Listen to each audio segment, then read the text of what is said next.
I did not make myself king. God did. King by divine right. Now you come to me with this document, seeking to limit the authority given to me by God. Sire, you give your word! No. Sire, did I come...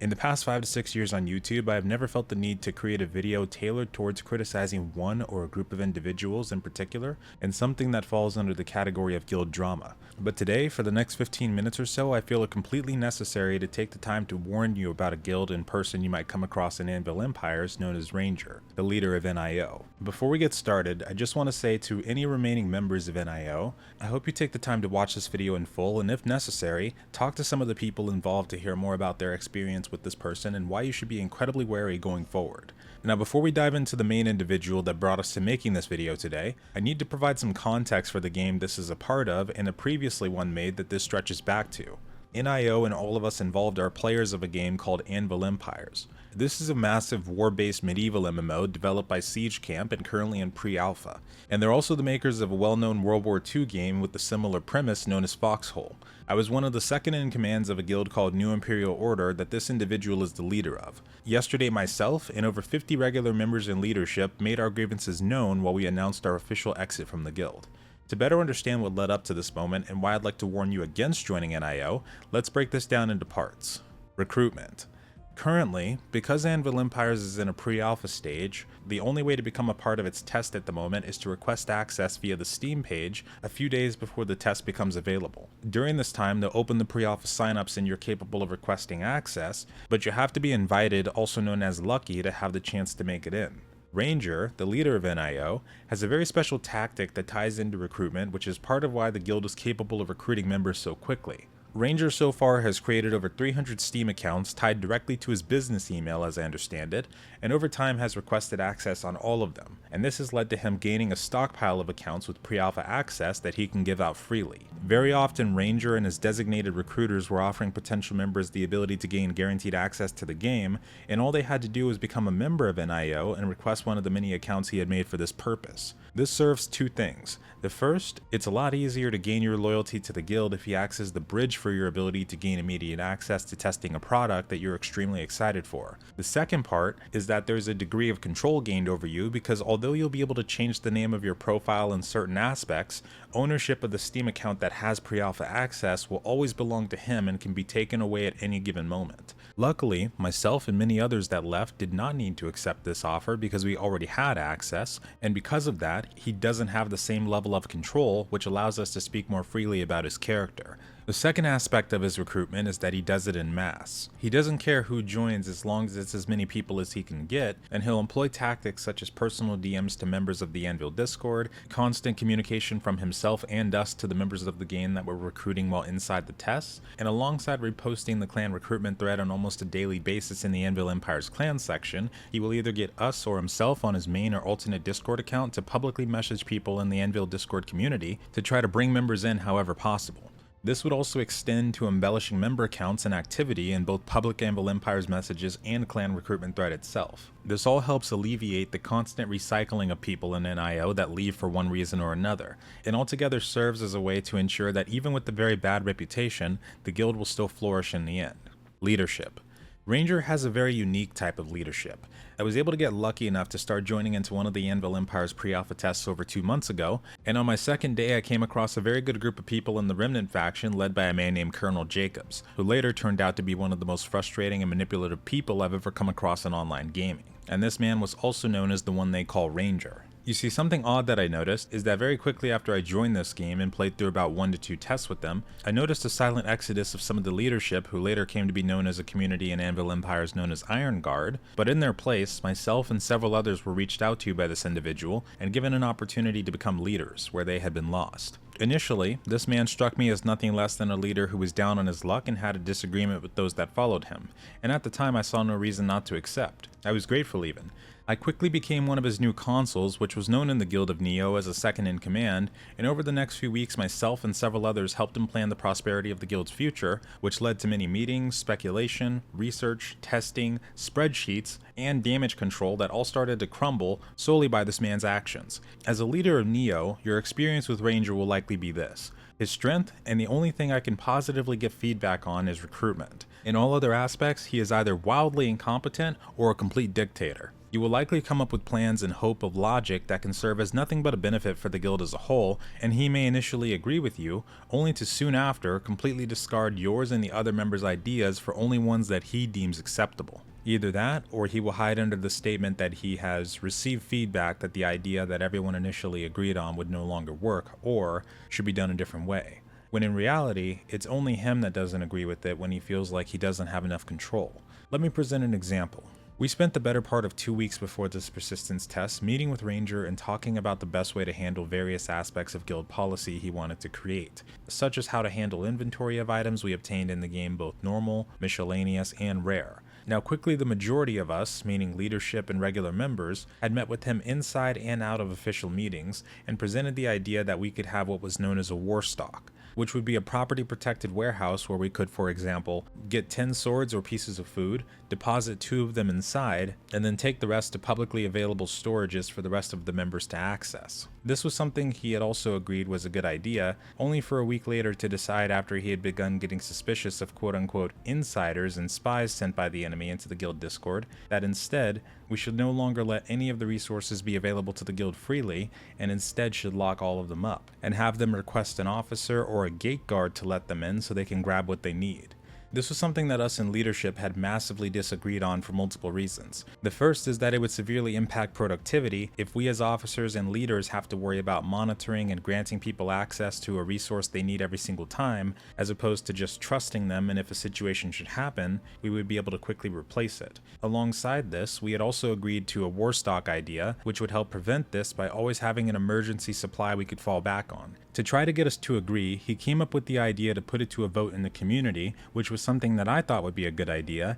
as long as people clearly knew what kind of policy we were talking about, and that he phrased it in a way that fully described the various choices we went over. This was one of the many examples of manipulation Ranger employed to get public opinion on his side, and as you can see, he did not properly express what he was asking people to agree to. Listing an option such as securely storing valuable resources in warehouses to prevent theft versus openly storing them for everyone to enjoy is a very disingenuous way to describe how we should handle control of every single resource and item the guild obtains, even if the members farm it themselves. Especially when these members do not know that you're planning to employ a game mechanic known as house areas and properties to restrict their access to anything and everything unless they ask an available officer online, since you can only have up to 10 people have access to those storage units. In addition to this, and a more accurate representation of what people would actually feel towards something like this, is when he came out with something known as the cart policy. The cart policy entailed that members would not build, use, or damage handcarts, resource wagons, or caravans without the express consent of a squad management team officer or above.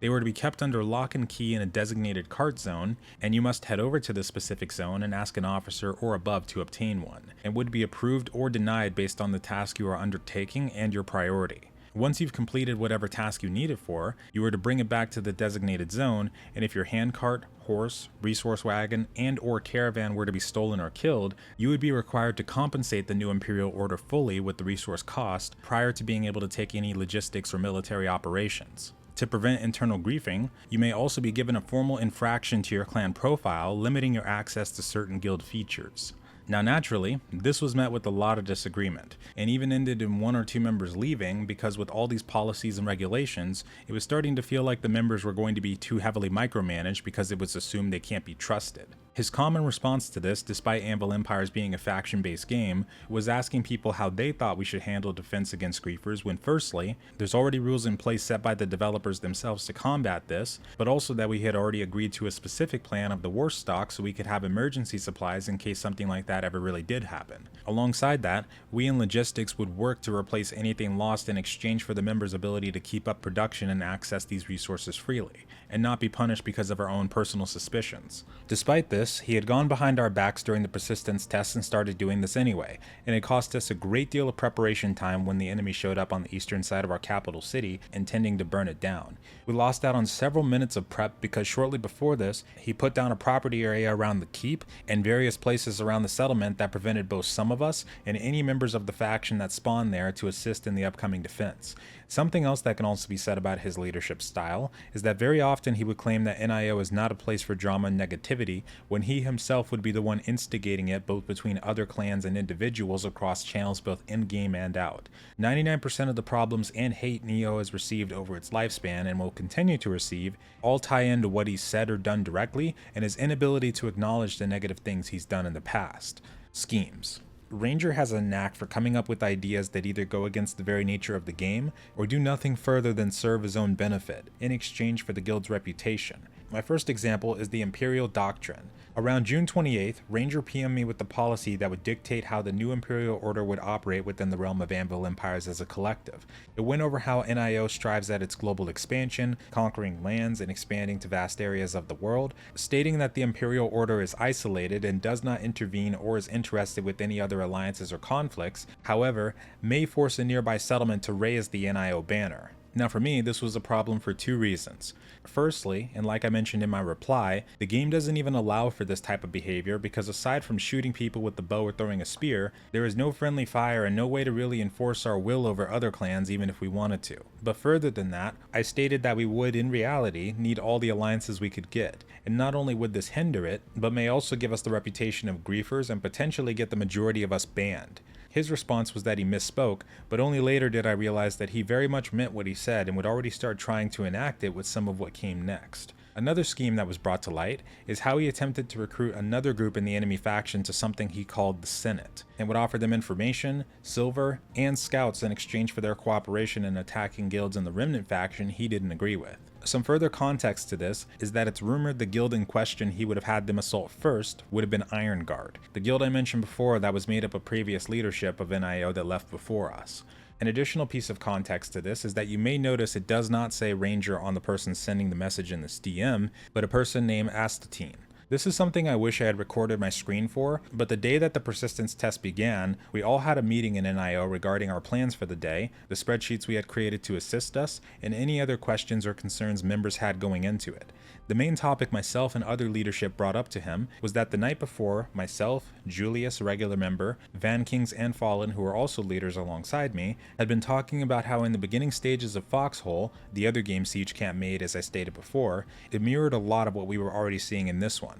Early on, there was a lot of infighting and drama, and the faction that ended up finding success first was the one that had their clans put their differences aside and began working together as one individual unit, which is exactly what the Ancients did during this last test instead of us on the Remnant. We brought this up to Ranger, but instead were met with this direct quote with more than 30 members in the channel. There will be no diplomatic relation with Iron Guard or the other clans in the Remnant Discord hub, and anyone who doesn't like it can join them. Alongside this, he had also forgotten he was still streaming his screen, which is a function usable in Discord, and I personally watched him attempt to join the Remnant Discord hub that I linked to both Fallen and Van Kings, and anyone else willing to join it for the faction-based coordination the night before, but he realized he was banned from it on his Ranger account and without thinking, signed into Astatine and joined it to begin browsing through all the channels. It was shortly after this that I sent both Van Kings and Fallen a private message because by this time, we had already started sharing our major frustrations of Ranger with each other, and I confirmed to them that I had already had my suspicions because we had never once been in a voice call with Astatine,